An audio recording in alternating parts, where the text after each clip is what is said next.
Well, in the ACCC's court case against Coles and Woolworths, it alleges specials were sometimes faked when prices were pushed up before the discounts were applied. The supermarket's lawyers have claimed that suppliers often pressed for price increases, which gave the impression that the specials were, well, not so special. So what do those suppliers say to all that? Tanya Barden is the Chief Executive of the Food and Grocery Council, the industry body for those grocery suppliers, who joins me now. Tanya, many thanks for your time. What's your response? Because you would have seen this inside the courts from the lawyers for those big supermarket chains.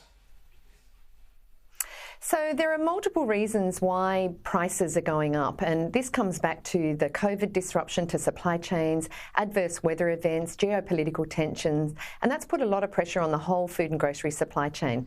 I'll go into some details and explain some of the cost pressures that are impacting on manufacturing, but in addition to that, retailers have their own costs and their own profit considerations, and that's a matter for them. From a supplier's perspective, some of these cost pressures have been absolutely enormous. If we look at freight, that peaked at 7 times the global average price during COVID. And even now, freight costs around global shipping are still running at double what they were before COVID. Some of the other significant cost increases have been warehousing and storage costs, which have increased by 13%. Dairy prices are up 20%. Cereals are up 30%. Oils up 47%. Sugar's up 30%. And if we think about the broader supply chain, farming has, big impact from fertiliser, which at its peak was up 314%, and even now is still 66% higher than where it was sitting.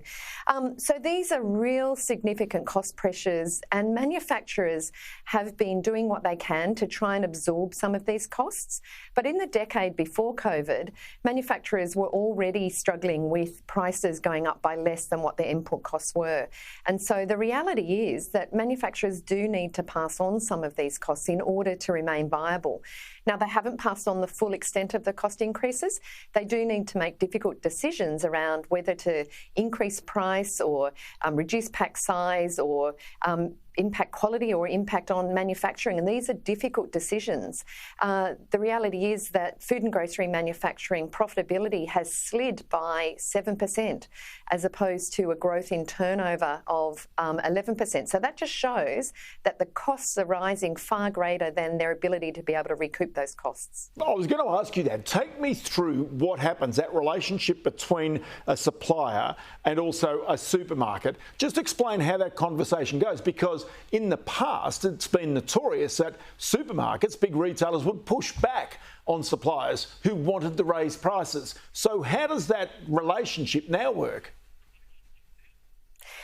Look, exactly the same. That is the commercial tension of any buyer-supplier relationship, and there are at times some pressures around that, which is why it's really important, and we have the Food and Grocery Code of Conduct, and that we continue to strengthen that to make sure that we've got more trust and transparency and certainty for suppliers in their engagement with the retailers.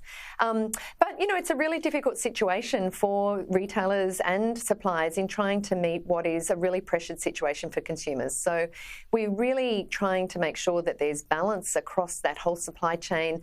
We don't want, consumers or suppliers bearing the brunt of this. There does need to be balance across the supply chain.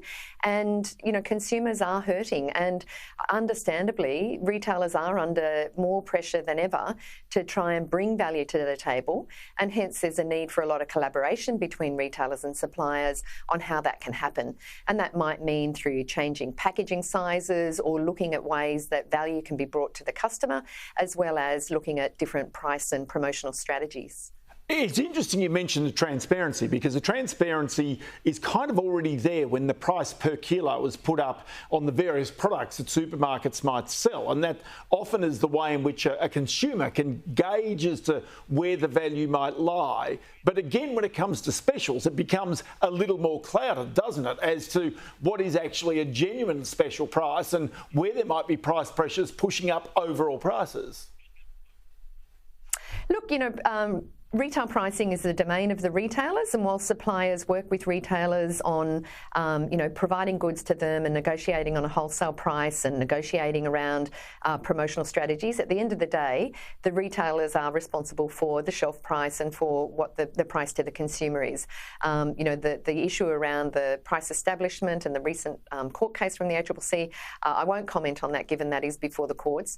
But what I will say, though, is that it is important that there is some guidance out of this to the market around what a reasonable period of price establishment looks like in the face of what are actually really genuine cost pressures in the whole retailer supplier supply chain. Tanya Barden from the Food and Grocery Council, always good to chat to you, and many thanks for your time today.